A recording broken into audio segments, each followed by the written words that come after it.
Alors, Yannick. J'ai essayé de retrouver nos chiffres pour l'association Imprémis, et puis les collègues pourront sans doute un peu préciser. De janvier à septembre 2016, pour l'association Imprémis, donc on a reçu 226 demandes. Les demandes pour nous, c'est des courriers des détenus. Principalement, certains à leur propre initiative, parfois à l'initiative de leur conseiller d'insertion pénitentiaire. 226 courriers de demande. À ces demandes, nous on répond systématiquement par un questionnaire qu'on adresse aux détenus en informant parallèlement le conseiller d'insertion pénitentiaire. Donc on a adressé 224 réponses, 224 questionnaires pour préciser, vérifier que la personne est dans les clous de l'aménagement de peine. Et nous avons reçu 200 questionnaires en retour. Donc ça, je souligne que depuis qu'on a mis en place ce dispositif de questionnaire, moi j'ai été assez stupéfié par le pourcentage de retour qui a toujours été autour de 90%, avec un investissement assez conséquent des détenus, souvent accompagnés par leur CPIP, parfois par un co-détenu, c'est très variable. À ces 200 retours, en 2016, on a proposé 112 rendez-vous aux personnes. Alors les situations, on n'a pas proposé des rendez-vous généralement, alors soit parce que on n'avait pas encore pu le faire au moment de ce petit sondage, soit effectivement le contact avec le CPIP avait montré que la personne n'était pas encore dans les délais de l'aménagement de peine, ou au contraire qu'il restait effectivement 2 ou 3 mois avant la libération et que c'était vraiment trop tard pour envisager un aménagement de peine. Mais entre ces 112 propositions de rendez-vous, on a eu 72 personnes reçues. Donc vous voyez, il y a ici une dégradation quand même assez importante liée aux permissions non acceptées. Nous, la plupart du temps, les gens viennent à Amiens en permission. Il y a quelques exceptions, mais la majorité de notre travail se fait dans le cadre de permission à Amiens. Et lors de ces... et les personnes sont alors reçues à la fois sur un temps en mini collectif, 2 ou 3, puis de manière individuelle par la psychologue et un travailleur social de l'équipe en binôme. Et alors, ce dont j'ai pas réellement les chiffres là, je suis désolé pour cette année, mais je pense que les collègues vont vous donner des éléments. Je pense qu'on est de l'ordre de 80% de propositions d'accueil. Voilà. Les 20% où on ne répond pas positivement, c'est principalement effectivement les problématiques psychiatriques ou effectivement des trop courts aménagements. Alors peut-être, c'est en fonction du temps, parce que c'est peut-être mieux que ce soit un collègue qui fait vraiment les entretiens ou une collègue qui puisse donner un petit éclairage complémentaire. Je veux bien passer la parole. Peut-être qu'on va passer la parole à... Peut-être Rénal, si tu veux commenter, puis après on redonne la parole. Si tu veux commenter... Voilà, commenter... C'est ce dont parlait Stéphanie. Là, c'est une étude, donc c'est une observation, donc ça vaut pour sondage sur 296 dossiers qui ont été clôturés sans engagement donc du PE. Et on voit donc que là, on a en tête le reliquat trop court qui concerne donc plus d'un dossier sur 5, 21,6%. Ensuite, on a un problème qui est lié à la gestion du dossier qui parvient à l'association et l'incomplétude de ce dossier, avec le protocole spécifique qui est utilisé, c'est-à-dire à la fois une demande de courrier et ensuite une fiche, on va dire récapitulative d'un certain nombre d'éléments. Et on voit que là, on a 15% des dossiers qui arrivent.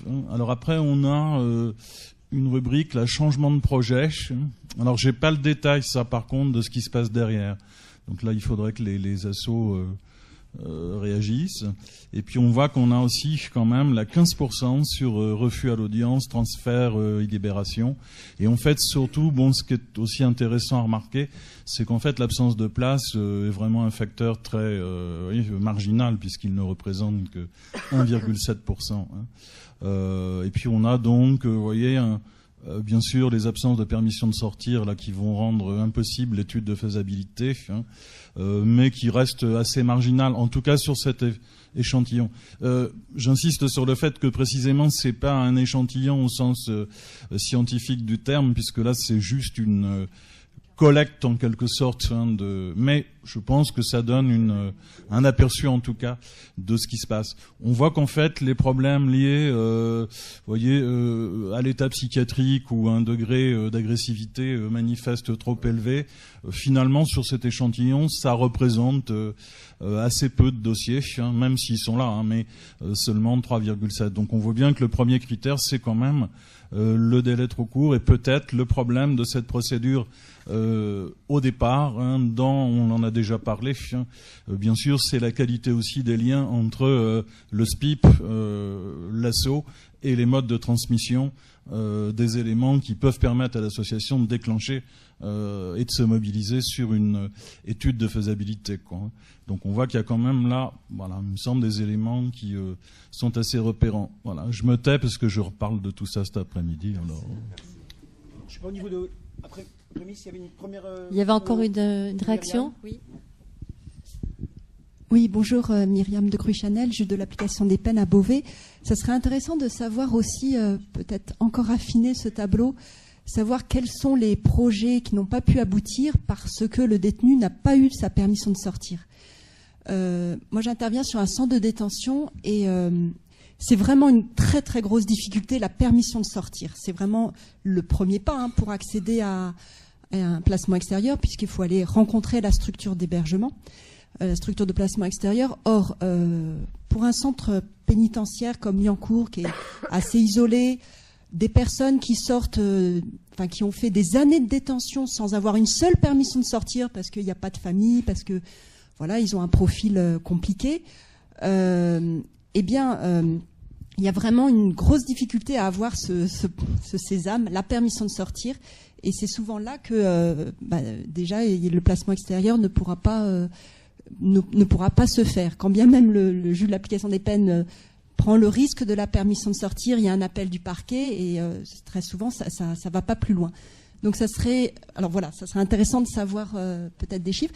Et je me permets de proposer quelque chose qui va vous paraître peut-être énorme, hein, vous, les structures de placement extérieur, les associations.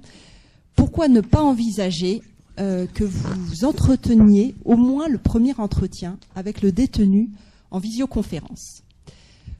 Voilà, moi je trouve que on l'utilise de plus en plus, nous, dans le système judiciaire. Alors peut-être qu'on a moins d'appréhension par rapport à ce système. Mais si vous avez un premier contact avec un détenu par visioconférence, après il faudrait voir si légalement c'est possible, etc.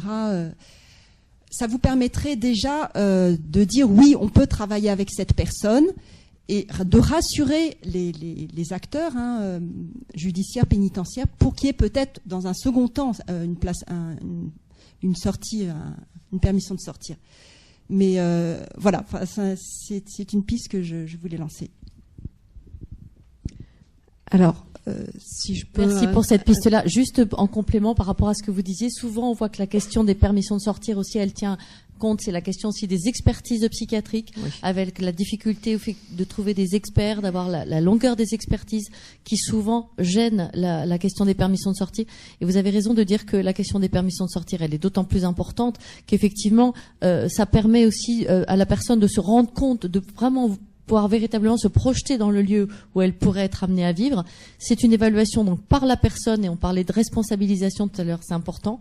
La personne se responsabilise en voyant le lieu dans lequel elle pourrait être amenée à vivre. Ça permet une évaluation aussi pour les associations qui est intéressante de voir comment la personne vit dans ces lieux, l'espace d'une permission de sortir, parfois d'un week-end.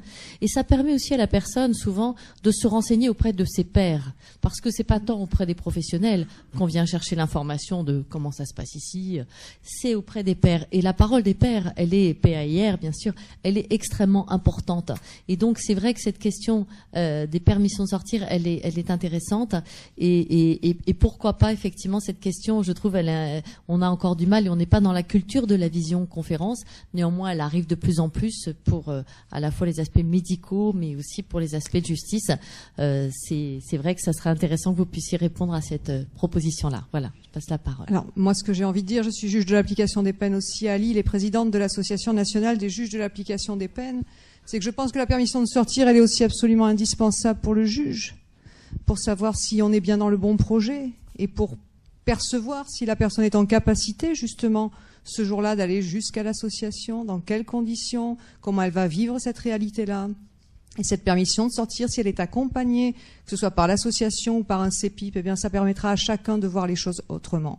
Elle est absolument indispensable. Et il faut les développer au maximum, que ce soit en votre direction ou en direction de toute autre possibilité de permission de sortir. Il faut en faire autant qu'on peut. C'est comme ça que l'on voit les choses et qu'on peut réévaluer des projets. Alors, sur le placement extérieur, moi, je m'aperçois qu'il y a une énorme différence suivant les régions. Je suis effarée de voir que certains lieux de placement extérieur n'ont pas suffisamment de demandes. Parce que alors, nous, on en manque cruellement. Alors, on a la chance de ne pas être loin d'Après-Midi. Alors, on travaille avec eux. On travaille avec la ferme de Moyambry. On travaille avec... on a travaillé une fois sur Rouen. Mais voilà, nous, on n'a quasiment aucune place de placement extérieur à Lille. Quand je suis arrivée à l'application des peines à Lille il y a 7 ans, on m'a dit on n'en fait plus. On finance plus. Ah bon? Bon, donc on n'en a plus. On avait peut-être quelques partenaires, on les a perdus. Puis 3-4 ans après, c'était de nouveau la mode. Alors si, alors ça y est, on peut y aller. On a un budget, oui, mais on n'a plus les associations. Elles n'ont pas été congelées pendant 5 ans. On n'en a plus fait, on n'a plus travaillé avec eux. Faut tout refaire. Donc on repart, on va voir. À nouveau voir les associations et tout. Puis il y a le SIAO. Ah ben mince, alors là, ça coinçait aussi. On pouvait plus rien faire. Donc voilà. Donc on a vaguement une place ou deux sur des structures de soins. Mais sur des structures généralistes, c'est là qu'on manque le plus. Des personnes qui sortent de détention, qui ont passé des années en détention et qui ont besoin d'une structure de transition. Pas ultra spécialisée, pas psychiatrique, pas alcool, pas addiction. Une structure de transition parce qu'ils savent pas où aller. Parce qu'il n'y a plus de famille ou qu'elle est nocive et qu'il vaut mieux pas qu'ils y retournent. Parce que la semi-liberté, c'est pas toujours quand même ultra adapté. Que pour l'hébergement autonome, il faut y être prêt. Donc voilà, un endroit où réexpérimenter la vie. Et la réexpérimenter pour de vrai, dans un milieu à risque, dans la vraie vie. Parce que moi, quand j'entends parler de ces nouveaux quartiers préparation à la sortie, bon, on a vu les quartiers pour peine aménagés, une prison, ça reste une prison. L'autonomie, ça se travaille dans la vraie vie. Et c'est dans un milieu à risque qu'on réexpérimente et qu'on se retrouve confronté à un certain nombre de situations et qu'on réajustera nos priorités, nous, décideurs, mais aussi la personne. Donc moi, je crois beaucoup plus à des structures de transition plus ouvertes, avec réellement une possibilité de travailler l'autonomie qu'à ce type de structure qui va encore nous coûter bien cher et pour un propos qui me paraît pas forcément tout à fait adapté. Mais sinon, alors j'ai entendu parler de votre... J'ai entendu parler d'une journée placement extérieur qui a été fait au sein de l'ADAP. Moi, je trouve ça très bien et je suis très heureuse d'entendre que l'ADAP est convaincue que le placement extérieur, c'est important et que c'est bien. C'est pas les propos qu'on me tient sur le terrain. Donc, vous organisez entre vous, et c'est déjà bien, des choses. Il faut le faire avec nous tous. Et il faut que ça irradie et il faut que ce soit dit parce que ça n'arrive pas sur le terrain. Sur le terrain, nous n'avons absolument pas, et pourtant des discussions on en a avec l'administration pénitentiaire, mais nous n'avons absolument pas cette transmission de communication de nous dire oui, on est prêt à en faire. Donc je crois qu'il y a une vraie difficulté là de communication, et tant mieux s'il y a une volonté de l'ADAP, mais alors il faut à ce moment-là qu'on s'y mette ensemble. Vous m'entendez? Oui. Pour les QPS, peut-être que j'ai pas été assez précis. Les quartiers préparation à la sortie, j'ai peut-être pas été assez précis. Il s'agit absolument pas. Enfin, c'est pas du tout pour se substituer aux aménagements de peine. Pas du tout. C'est justement dès qu'ils arrivent en maison d'arrêt, en commission pluridisciplinaire unique, tout de suite les orienter vers les QPS, qui sont des quartiers de préparation à la sortie, favorisant les conditions d'aménagement de peine.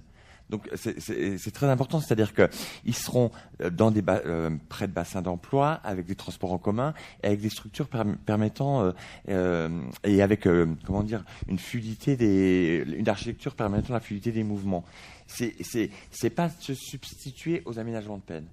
La deuxième remarque que vous faisiez sur la journée aménagement de peine, vous dites j'ai entendu parler.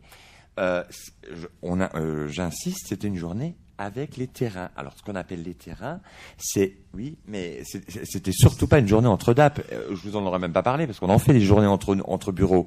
Mais là, c'était une journée avec l'ensemble des directions interrégionales. Elles sont toutes venues. Et celle de Lille aussi. Ah non, effectivement, madame. C'était une journée pénitentiaire. C'est la prochaine étape. Mais, oui, alors je suis d'accord avec vous. Mais c'est aussi important qu'avec les terrains, on mutualise nos efforts et on échange parce qu'il y a des éléments dont on se rend pas compte nous en centrale et il y a des éléments qui s'apportent les uns les autres. Certaines DI sont plus dynamiques que d'autres, etc. Enfin, il s'agit pas de stigmatiser, mais et donc cette réunion, c'était ça le premier but. Après, c'est pour lancer des pistes d'action et comme je disais en 2017, mais je pense qu'il ne faut pas minimiser l'intérêt de cette journée PE. Je dis juste qu'on sera tellement plus fort et plus efficient en travaillant ensemble. Je veux dire qu'il y a des magistrats à l'application des peines qui sont convaincus de l'utilité du placement extérieur. Très bien, ils sont déjà convaincus. Il y en a qui ne sont pas opposés mais qui savent pas faire et qui savent pas que des structures existent et qui savent pas donc du coup aussi un peu dynamiser leur terrain. Parce que très franchement, le juge de l'application des peines, il fait pas tout, on est bien d'accord. Mais quand il arrive dans un centre de détention, et je travaille aussi sur un centre de détention, et qu'il affiche une politique, eh bien ça a quand même une incidence, voyez. Et ça va aussi dynamiser un certain nombre d'équipes et qui vont se mettre à bosser sur certains sujets. Parce que c'est vrai que bosser dans le vide, ou pour des décisions qui sont systématiquement négatives, c'est pas très valorisant pour le SPIP, voyez. Mais bon, voilà, je crois que c'est vraiment tous ensemble qu'il faut qu'on se forme et qu'on apprenne à voir ce qui existe et leur efficacité. Moi, je suis absolument convaincue de l'utilité du placement extérieur. On travaille en détention sur une sorte d'autonomie autant qu'on peut dans un lieu contraint. On travaille sur des projets, on travaille sur des permissions de sortir, on travaille sur des permissions de sortir de longue durée pour faire des stages sur l'extérieur. Mais au bout d'un moment, quand on a fait toutes ces étapes-là du parcours d'exécution de peine, eh bien, il faut sortir. Il faut trouver une structure adaptée à la personne. Pas pour aller au casse-pipe, mais justement pour prendre un risque, mais un risque calculé qui sera d'une vraie réinsertion dans la société plutôt qu'une sortie sèche. Merci. Alors c'est vrai que on voit bien l'intérêt de cette journée qui rassemble à la fois des juges d'application des peines, des associations, l'administration pénitentiaire, et qu'il faut effectivement rassembler ça pour qu'il y ait une réflexion décloisonnée, justement, que chacun puisse se parler. Ça renvoie aussi aux comités de pilotage qui peuvent être faits aussi dans les départements. Vous aviez, alors il y a deux questions qui étaient là dans la salle, mais vous aviez aussi une deuxième question que vous souhaitiez poser tout à l'heure à Stéphanie Lassalle. Je trouve plus intéressant. Enfin, non, excusez-moi. Je pense que c'est plus intéressant d'avoir les questions de la salle. Je veux pas faire un dialogue avec madame, mais une thématique de cette journée de placement extérieur, c'était comment les SPIP, quelle responsabilité ont les SPIP avec les magistrats pour faire connaître aux magistrats la structure PE avant de la proposer un aménagement de peine par rapport aux magistrats dont vous parliez, qui sont peut-être des jeunes magistrats ou qui connaissent. On a par exemple discuté de ça, de cette discussion magistrat SPIP, pour que lorsqu'on arrive avec un dossier en débat contradictoire, le magistrat sache de quelle structure on parle. Voilà. Alors, j'avais deux interventions de ce côté-là, puis après on vous repasse la parole. À moins que ce soit vraiment un complément très court sur ce qui vient d'être dit. Je pensais tout à l'heure, Thierry Lebéo parlait des conférences semestrielles. Moi, je pense que c'est un lieu où, effectivement, peut-être votre bureau peut faire une note, je sais pas, au cours d'appel. Les cours d'appel cherchent des sujets pour les conférences semestrielles.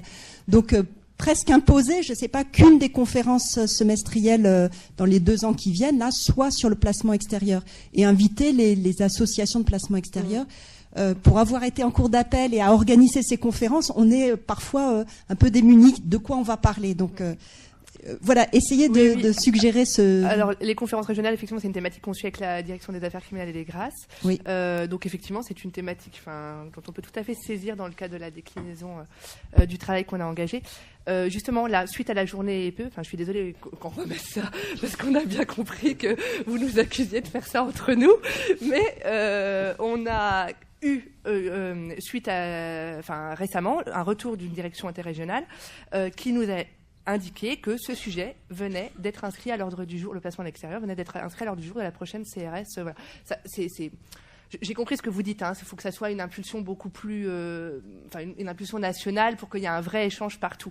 Mais voilà, enfin, ce qui est important que enfin, ce qu'on souhaiterait que vous reteniez, c'est que, enfin, voilà, on essaye quand même de prendre la question à bras le corps. Il y a sans doute des choses qui sont perfectibles et des choses qu'on peut même nous, dans notre modalité d'action, peut-être améliorer. Mais voilà, c'est vraiment une thématique dont on se saisit. Et pour les CRS, je note et on voit effectivement comment on peut éventuellement diffuser ça. Mais en tout cas, sachez que ça vient d'être fait là dans plusieurs CRS.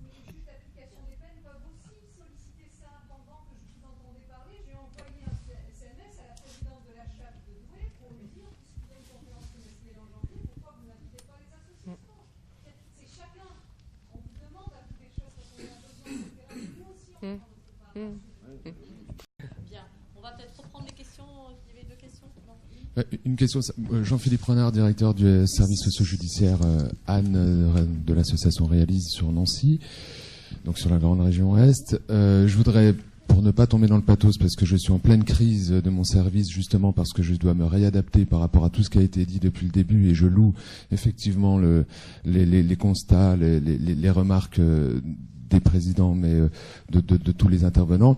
Je voudrais parler du changement de projet pour les 20,3% concernés par changement de projet, peut-être de la PPA-SMJ, qui peut être entretenu. Évidemment, c'est le coût, je ne reviens pas parce que tout a été dit, et c'est vraiment formidable pour moi de revenir un petit peu à certains fondamentaux parce que je vais repartir un petit peu plus boosté, mais on est très très impacté.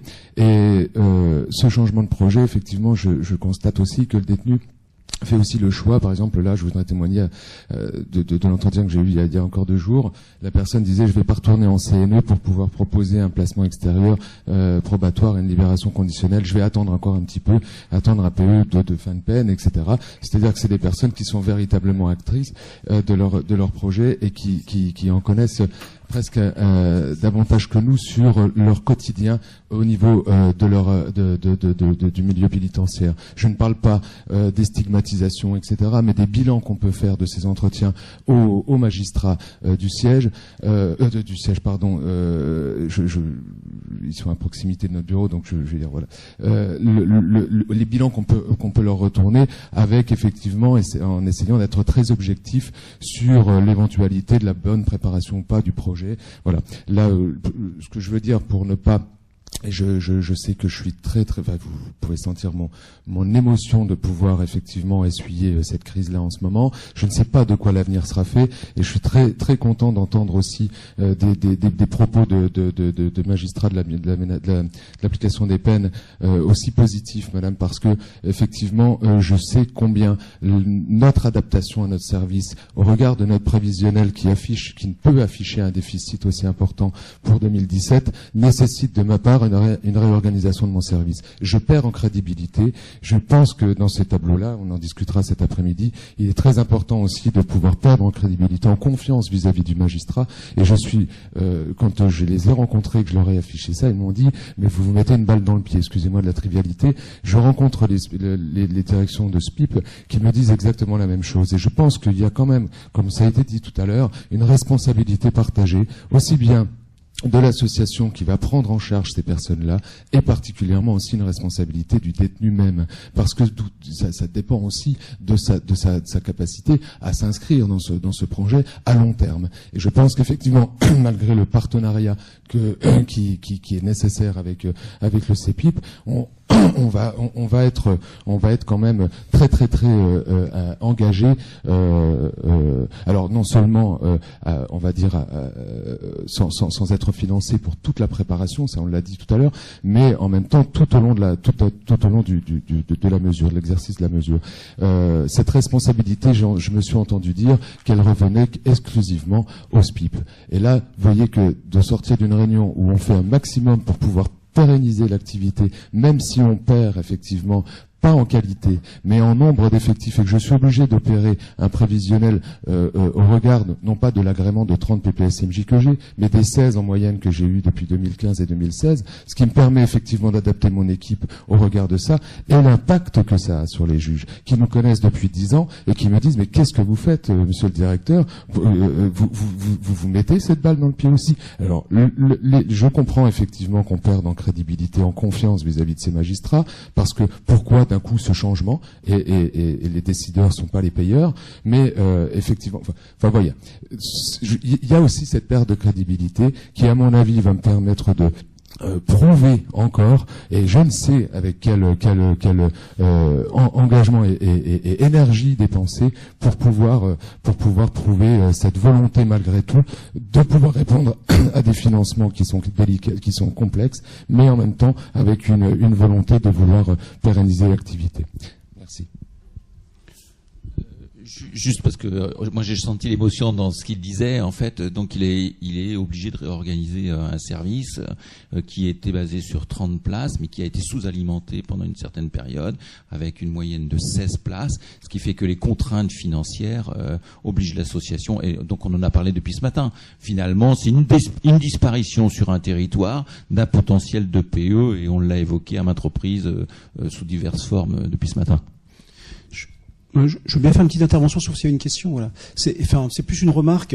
Je pense qu'il faut qu'on abandonne cette idée de hiérarchisation en termes de pouvoir. C'est-à-dire que vous avez raison, nous sommes 3 acteurs. Je pense que c'est surtout les associations qui prennent toutes les responsabilités, puisque, comme vous le savez, aux moindres difficultés, on doit rendre compte. Donc ça, c'est une première chose. Et ce qui était suggéré, là, c'est la mise en place de comités de pilotage réguliers sur un territoire pour échanger, mais pas, encore une fois, sur un niveau hiérarchique. Sur un niveau technique, de partenariat. Ça, c'est une première chose.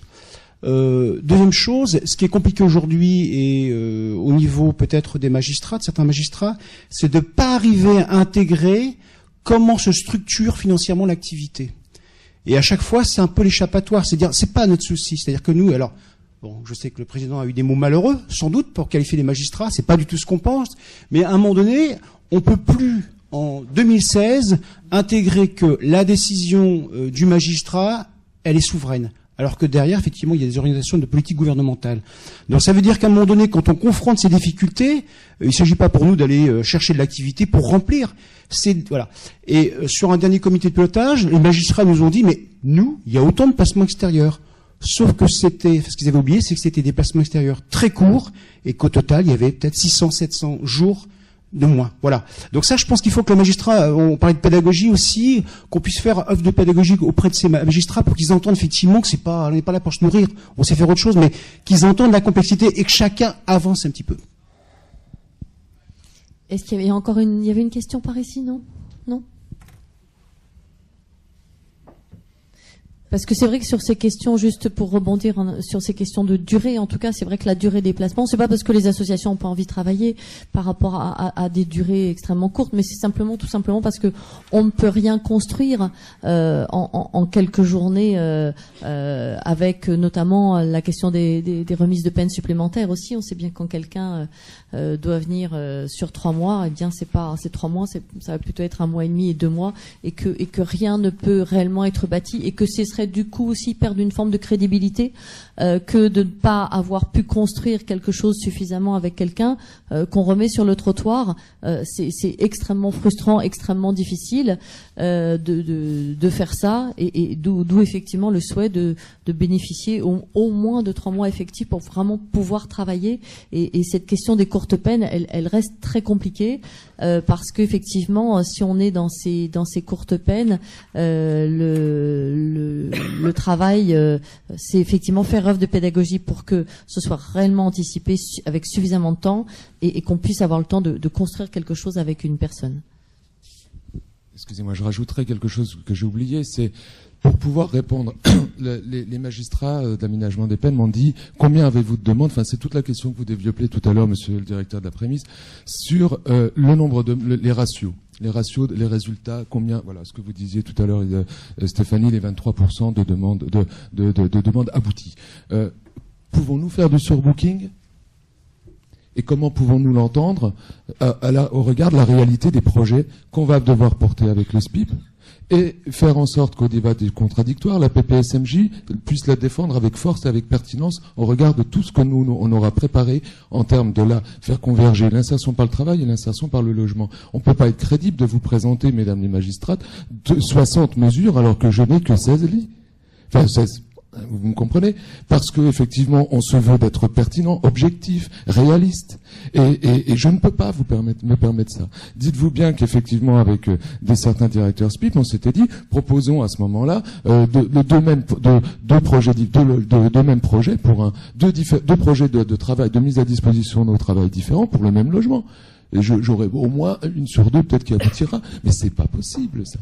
Donc je suis bien obligé, j'avais des prévisions jusqu'à 24-25 qui me permettaient de garder mes 3 ETP. Pour essayer d'avoir un objectif cible financier à 27 PPSMJ sur l'année. Bon, on était proche. Là, aujourd'hui, je suis à 16 en moyenne. Je suis obligé de quitter un ETP, de demander même à 2 ETP, voire un et demi de quitter la structure. Comment faire autrement? Donc, c'est ça la perte de crédibilité. Ensuite aussi, excusez-moi, un dernier point sur je réponds à des demandes venant du SPIP, mais je m'aperçois que je vais prendre des personnes en CSL ou à domicile. Le prix de journée sera moindre, donc je perdrai aussi en financement. Et je rendrai mon logement à LT, à la DDCS. Voilà. Alors, je crois qu'il y avait une dernière question de ce côté-là, et puis ensuite on va peut-être conclure. C'est vrai qu'à chaque fois, on voit bien, on peut pas. C'est pas des professionnels qu'on congèle, et c'est toujours des compétences professionnelles qui disparaissent.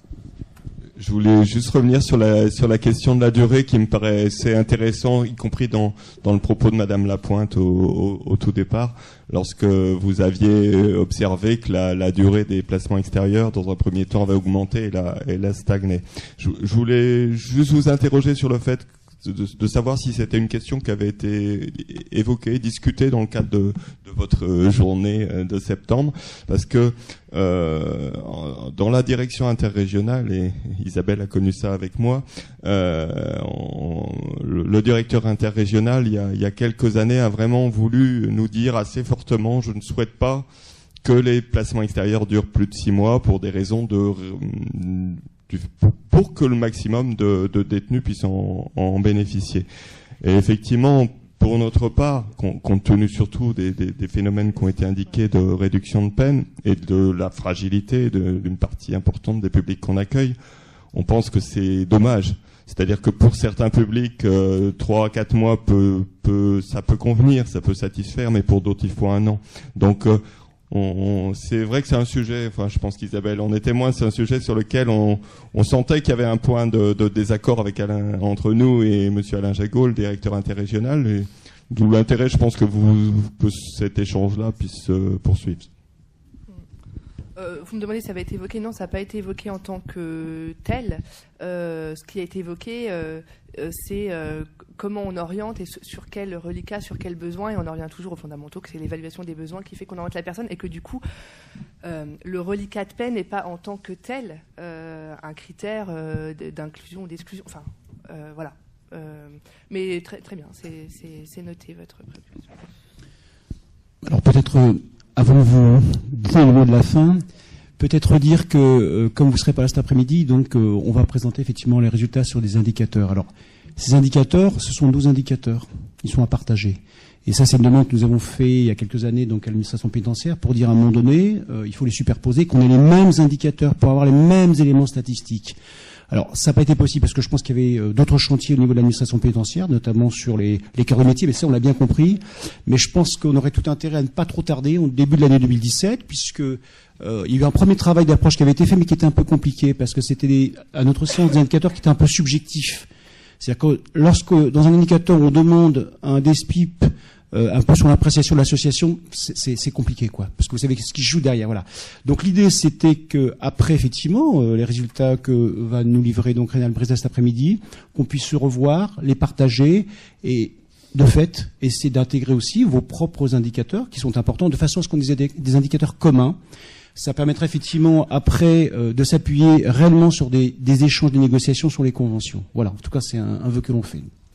Alors, vous terminez sur un sujet qui est passionnant, mais qui est très sensible. Et du coup, j'espère que c'est pas ce mot-là qui va être retenu comme mot de la fin, parce que j'en rajouterai un derrière. Non, mais dans ce que je vais dire.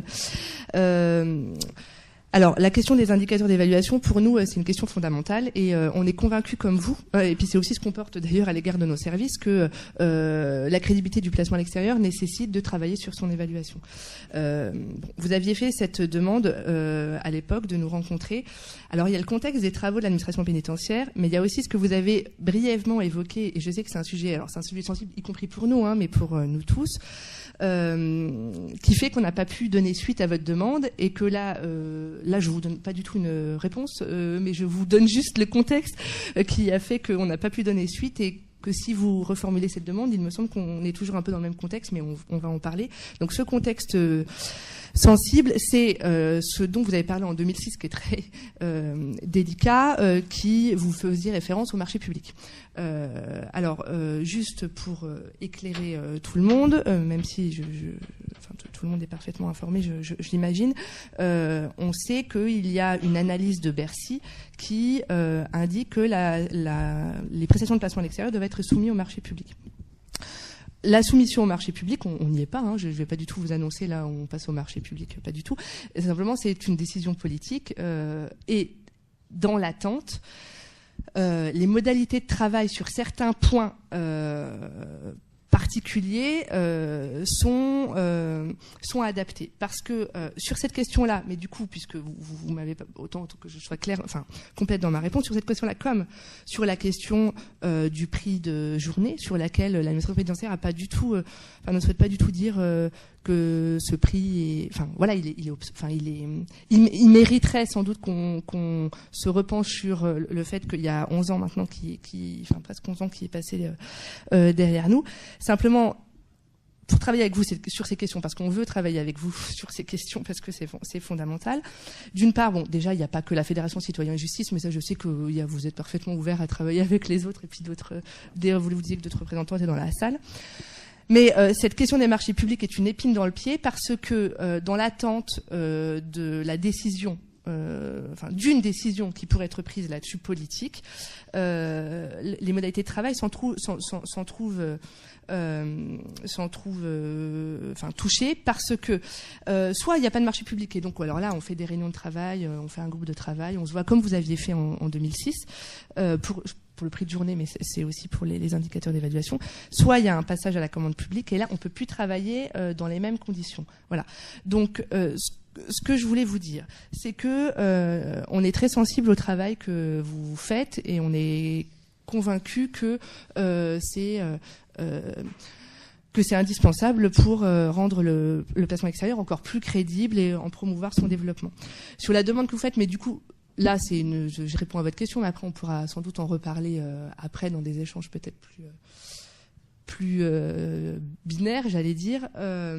C'est délicat de vous apporter une réponse sur cette question dans le contexte où on est dans l'incertitude sur la réponse politique. J'espère que je suis claire et que vous comprenez bien que... Oui, enfin, juste avant que peut-être que Delour, voilà. Je pense que quand on a rencontré Isabelle Gorst l'année passée, je pense qu'elle avait été très, très claire, c'est-à-dire que de sa place.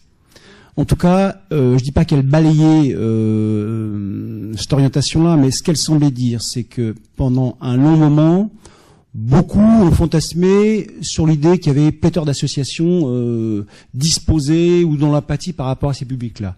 Et je pense qu'elle faisait le constat effectivement qu'il y avait très peu d'associations. Et le constat partagé que nous avions, c'était de dire que si on arrivait effectivement à cette orientation politique, on mettait définitivement à genoux les associations. Voilà. Ce que je peux en dire, en tout cas par rapport aux engagements de Madame Gorst, elle avait pris des réels engagements pour dire, voilà, pour un peu sécuriser. Voilà. Denis, peut-être. Vous vous référez à la décision, l'orientation de 2006.